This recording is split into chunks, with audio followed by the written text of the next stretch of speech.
अस्सलाम वालेकुम नाज़रीन, मैं हूं सैफ अली और वेब पेज एजुकेशन में आपको खुशामदीद कहता हूं। सुहेल अफजल की book accounting class I Com part 1 और उसका चैप्टर है cash book and rectification of errors. और आज हम प्रॉब्लम नंबर 8 सॉल्व करेंगे। क्वेश्चन है from the following particulars prepare a bank reconciliation statement of Sarmad and company as on 31 December 2015। ये transaction है, ये इंफॉर्मेशन है। Balance as per cash book rupees 12,500। Cash book का बैलेंस है 12,500 रुपये और ये नहीं बताया गया कि ओवरड्राफ्ट है, तो इसलिए ये डेबिट बैलेंस होगा।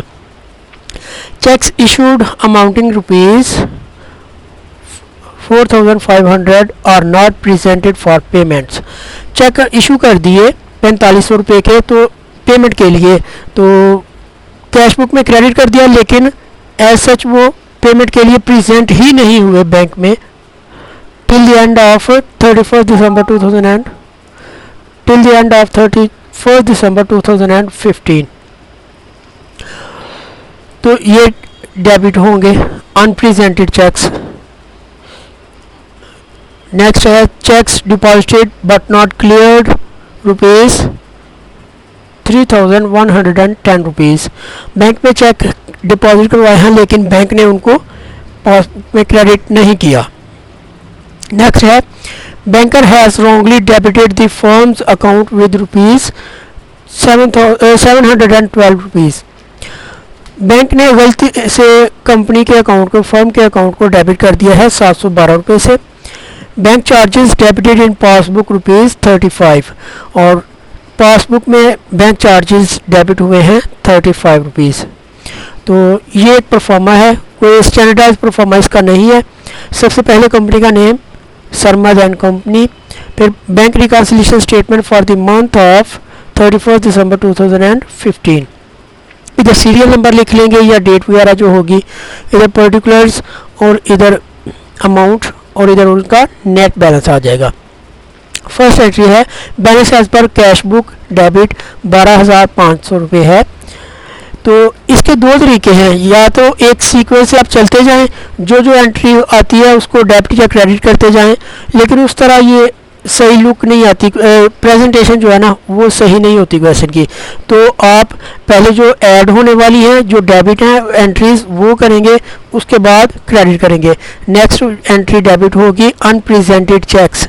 चेक्स इशू किए लेकिन वो बैंक में पेमेंट के लिए प्रेजेंट ही नहीं हुए, तो वो अनप्रेजेंटेड चेक्स है। पहले कैश बुक में उनको क्रेडिट किया हुआ था, अब डेबिट कर लेंगे 4,500 और 4,500। फिर इनका टोटल करेंगे तो 12,500 और 4,500 का टोटल करेंगे तो ये 17,000 आ जाएगा।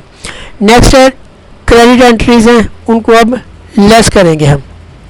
Checks deposited but not cleared rupees 3,110। 3110 रुपये के चेक डिपॉजिट हुआ है लेकिन बैंक ने अपने पास उनको क्रेडिट नहीं किया था, तो इधर हम लिखेंगे अनक्रेडिटेड चेक्स या अनक्लियर्ड चेक्स, तो वो हैं 3110 रुपये।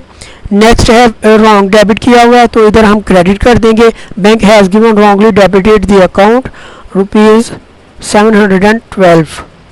नेक्स्ट है bank charges debited in passbook, सिर्फ पासबुक में डेबिट हुए हैं और पासबुक में अगर डेबिट हुए हैं तो कैश बुक में वो क्रेडिट होंगे, लिखेंगे bank charges debited in passbook rupees 35।